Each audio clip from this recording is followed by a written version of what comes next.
ঢাকা আন্তর্জাতিক বাণিজ্য মেলার ২৯তম আসরের আজ শেষ দিন। শেষ মুহূর্তে জমে উঠেছে বেচাকেনা। বিক্রেতারা ক্রেতাদের আকর্ষণ করতে দিচ্ছে নানা ধরনের অফার।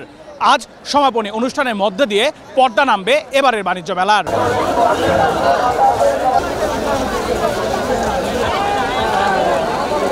আজ সাপ্তাহিক ছুটি, অর্থাৎ শুক্রবার সাপ্তাহিক ছুটি, সেই সাথে বাণিজ্য মেলার শেষ দিন। দুটো মিলিয়ে বাণিজ্য মেলায় পা ফেলার জায়গা নেই দর্শনার্থী অথবা বিক্রেতাদের। এবার আমি একটু শুনতে চাই এখানে যারা মার্কেট করতে এসেছেন, বাণিজ্য মেলায় কেনাকাটা করতে এসেছেন, তাদের কাছে একটু শুনতে চাই আসলে শেষ দিনে তাদের কেমন লাগছে, কেমন অনুভূতি, কি কিনলেন একটু আমি শুনতে চাই। জি না, প্রাইস অনেক রিজনেবল ছিল আর ভালোই লাগছে, কিন্তু মানুষ অনেক বেশি আজকে, আর এখন আমার মতে এটা বাড়ানো উচিত ছিল টাইমটা। আজকে বিক্রেতারা অনেক ধরনের অফার দিচ্ছে ক্রেতাকে আকৃষ্ট করার জন্য।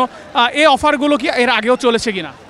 হ্যাঁ, প্রতি বছর লাস্টে এরকম চলে, কিন্তু প্রথমে চলে না এগুলো। আজকের দামটা কম, সব জায়গায় অফার, যেমন যেটার দাম 50 টাকা দাম 40 টাকা, যেটা 200 টাকা এটার দাম 180 টাকা, এভাবে কমাই দিচ্ছে দামগুলো। গত বছর আসতে পারিনি, এবছর এসেছি। আজকে নিয়ে 2 দিন হলো এসে। সব জায়গায় অফার চলছে ঠিকঠাক, কিন্তু আজকে একটু ভিড়টা বেশি, তো এটাই হচ্ছে একটু প্রবলেম হচ্ছে। দেশের অনেক কিছু কেনা হয়েছে, দেশীয় জিনিস কেনা হয়েছে, এবং বাহিরের কিছু শাল ছিল, পাকিস্তানি মেবি কাশ্মীরি শাল ছিল, ওটা কেনা হয়েছে জাস্ট। আসলে দাম তো একটু বেশি মনে হচ্ছে, আর নর্মালি আমরা তো আসলে মেলায় আসলে কোনটা দাম বেশি কম এত কিছু আসলে বিচার বিশ্লেষণ করা হয় না।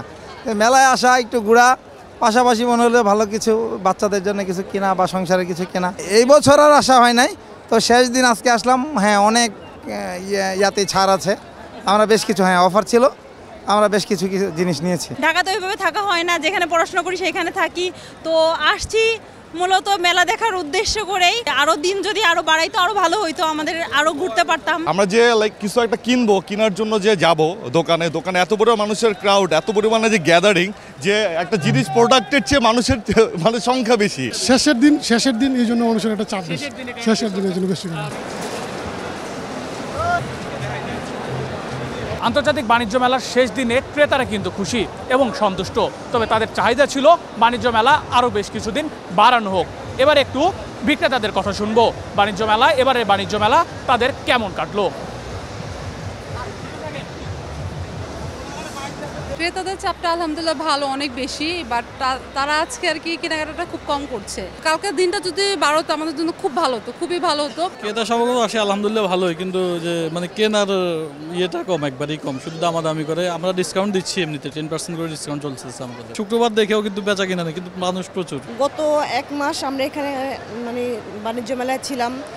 প্রথম দিক দিয়ে একটু কম ছিল, মানুষের আনাগোনা কম ছিল, পরে থেকে ভালোই হইতেছে, কাস্টমার ভালোই ছিল। আজকে তো অনেক ভালো কাস্টমার ছিল, ভালো কাস্টমার বাড়ানোর দরকার ছিল, কারণ শুক্র শনি ছিল, তো শনিবারটা যদি ছুটির দিন বাড়াইতো তাহলে আমার জন্য ভালো হইতো আর কি। আজকে কাস্টমার আসতেছে, হয়তো আমরা তো লাস্টের দিকে অনেক ডিসকাউন্টে সেল করি, ওইটা চিন্তা করে অনেক কাস্টমার আজকে বেশি হয়েছে। This year no business, good business here.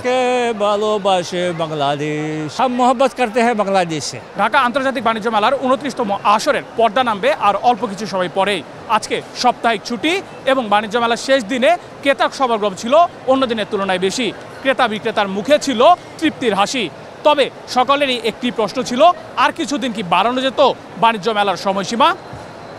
Nehal Ahmed প্রান্ত, বাংলাদেশ প্রতিদিন, ঢাকা।